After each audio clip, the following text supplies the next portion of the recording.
하나님의 은혜와 평강이 여러분들에게 함께 하시기를 먼저 축복합니다. 오늘 함께 보실 하나님의 말씀은 욥기 33장 29절에서 30절 말씀입니다.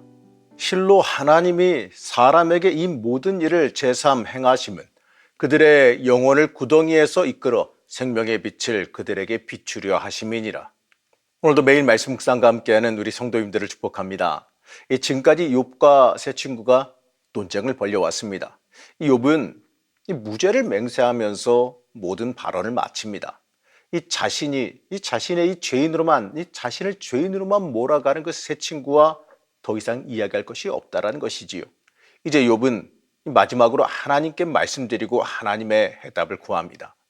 이러한 순간에요, 전혀 예상하지 못한 제4의 인물이 출현합니다. 바로 이 엘리후라고 하는 알 수 없는 인물입니다. 이 엘리후는 욥기에서 거의 유일하게 히브리식 이름을 가진 사람입니다. 그 이름의 뜻은 그는 나의 하나님이시다라는 뜻을 가집니다. 이 엘리후는 이 욥과 세 친구들에 비해서 이 가장 어린 사람이다.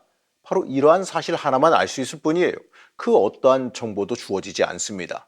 이 엘리후는 하나님께서 욥에게 직접 말씀하시기 전에 나타나서 욥과 친구들을 향해 네 차례에 걸친 발언을 행합니다. 이 엘리후는 참 알 수 없는 존재지만 그동안 의식하지 못했던 것들을 더 깊게 생각할 수 있도록 도와주는 역할을 합니다. 오늘 함께 보는 이 말씀은요, 내용상 이 32장과 33장을 함께 보는 것이 맞아서 함께 보도록 하겠습니다. 먼저 이 엘리후는요, 32장에서 이 논쟁에 뛰어들 수밖에 없는 정당성을 밝힙니다. 그리고 욥에 대해 첫 번째 공격을 33장에서 시작합니다. 여기서 이 엘리후가 욥을 비판하는 가장 큰 이유는 욥이 이 결백성에 대해 주장한 내용이라는 거예요. 이 엘리후는 욥에게 하나님은 그 어떠한 사람보다 더 크신 분인데 어떻게 감히 그 위대하신 분 앞에서 자기의 의를 주장할 수 있냐, 이렇게 공격합니다. 욥기는 이 엘리후의 발언에서 아주 중요한 전환점을 맞이합니다. 지금까지 이 세 차례에 걸친 논쟁이 별다른 결실이 없는 이유는 감히 사람과 비교할 수 없는 하나님 앞에서 고통의 원인과 이유만 따졌기 때문에 그렇습니다. 하지만 엘리후는요, 이제 그 이야기의 방향을 바꾸려고 말합니다. 엘리후에 따르면요, 지금 욥은 고통의 원인과 정당성을 따질 것이 아닙니다. 이 과거에 지나온 고통의 얼매일 것도 아니죠. 오히려 하나님께서 이 특별한 고통을 통해서 이루려고 하시는 그 목적이 어디에 있는지를 깨달아 알아야 한다고 말합니다. 그 깨달음을 통해서 미래적인 방향으로 방향을 전환해야 되는 겁니다. 이러한 맥락에서 이 엘리후는 하나님께서 다양한 방법으로 인간에게 말을 걸어오실 수가 있는데 고통도 그 중에 하나라는 사실을 강조합니다.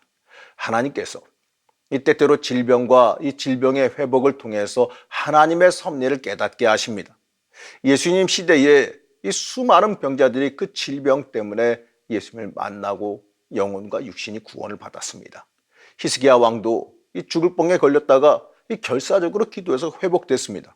이러한 것처럼요, 이 병과 치유가 하나님의 계시의 수단이 될 수도 있는 겁니다. 욥기 33장 19절 말씀 보시겠습니다. 하나님은 사람에게 질병을 보내셔서 잘못을 고쳐주시고 하시고 사람의 육체를 고통스럽게 해서라도 잘못을 고쳐주기도 하십니다. 하나님은 사람에게 질병을 보내셔서 잘못을 고쳐주기도 하시고 사람의 육체를 고통스럽게 해서라도 잘못을 고쳐주기도 하십니다.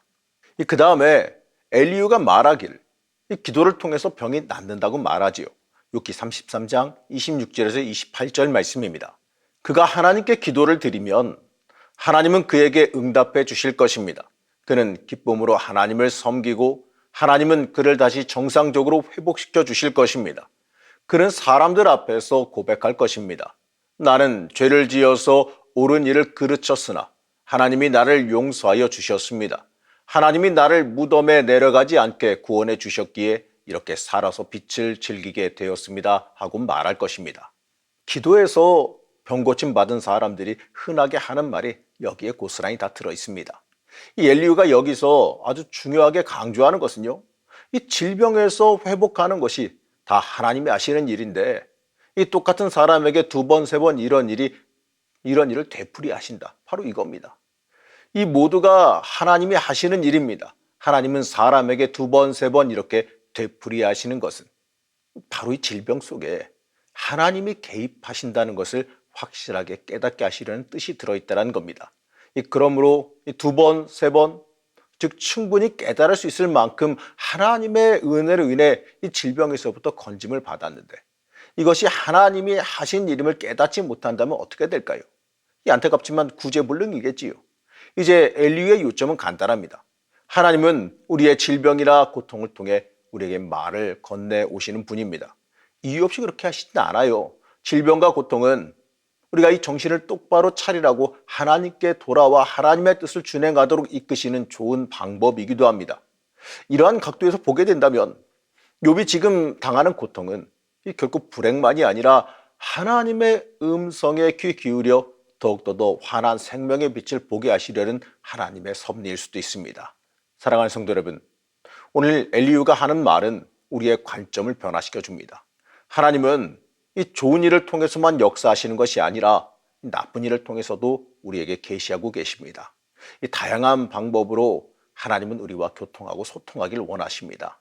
그 목적이 우리를 더 성숙한 인격자로, 더 성숙한 신앙인으로 만들어주는 연단의 차원이라는 겁니다.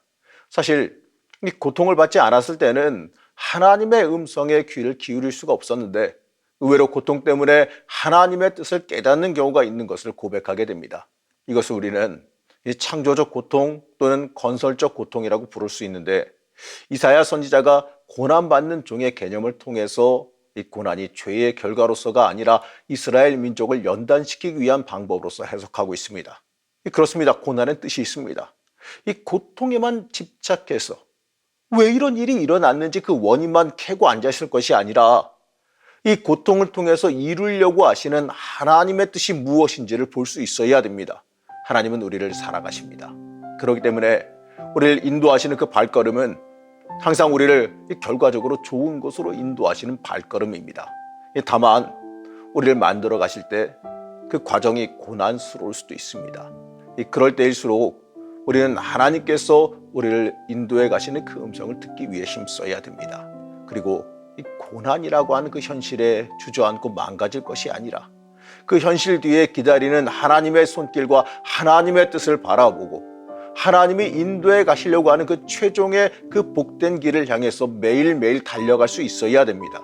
오늘 하루의 삶이 고난 뒤에 계시는 하나님의 복을 바라보는 하루, 하나님의 인도하심 앞에 순종하는 하루가 되시기를 시간 간절히 축복합니다. 우리를 언제나 사랑하시며 인도하신 하나님, 이 때때로 고난도 복이 됨을 고백합니다. 하나님께서 우리를 이끌어 가시고 만나시는 방법이 고난의 방법도 있음을 깨닫습니다. 우리는 이 고난 그 자체에 집중할 것이 아니라 고난 뒤에 있는 하나님의 계획에 집중하기를 원합니다.